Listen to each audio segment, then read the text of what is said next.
Është zhvilluar në gjykatën e posaçme seanca e radhës gjyqësore për rrëmbimin, vrasjen dhe zhdukjen e Jan Prengës.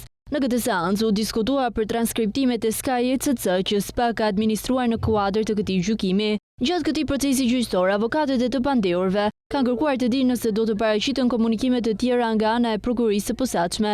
Deri më tani janë dorëzuar 3 kode Sky ECC për Dritan Ergjepin, Altin Hajrin dhe Gentian Funiqin. Asnjë nga të dyshuarit përfshirë Dritan Ergjepin nuk është paraqitur në seancën e mbajtur, por janë përfaqësuar nga avokatët mbrojtës. Gjatë seancës, gjykata ka kërkuar që 2 individ të tjerë, Astrid Prenga dhe Gëzim Shullani, të merren në pyetje përmes videokonferencës.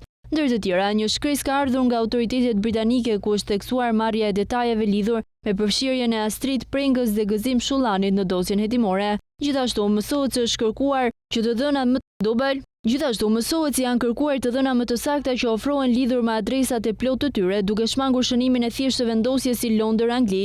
Prokurori Behar Dibra në seancë ka deklaruar se ka nisur disa letër porosie tek autoritetet e huaja për të siguruar kodet dhe komunikimet në Sky ECC për persona të tjerë të përfshirë në çështjen e rrëmbimit dhe zhdukjes së Jan Prengës. Lidhur me marrjen e informacioneve nëse komunikimet janë të plota, avokatja Joana Qeleshi kërkoi sqarime në lidhje me mundësitë që komunikimet të jenë të pjesshme ose të paplota. Nga ana tjetër, prokurorja Elida Kaçkini shpjegoi se komunikimet që janë paraqitur janë të mbledhura për çështjen e vrasjes dhe zhdukjes së Jan Prengës dhe për momentin nuk ka të dhëna të tjera.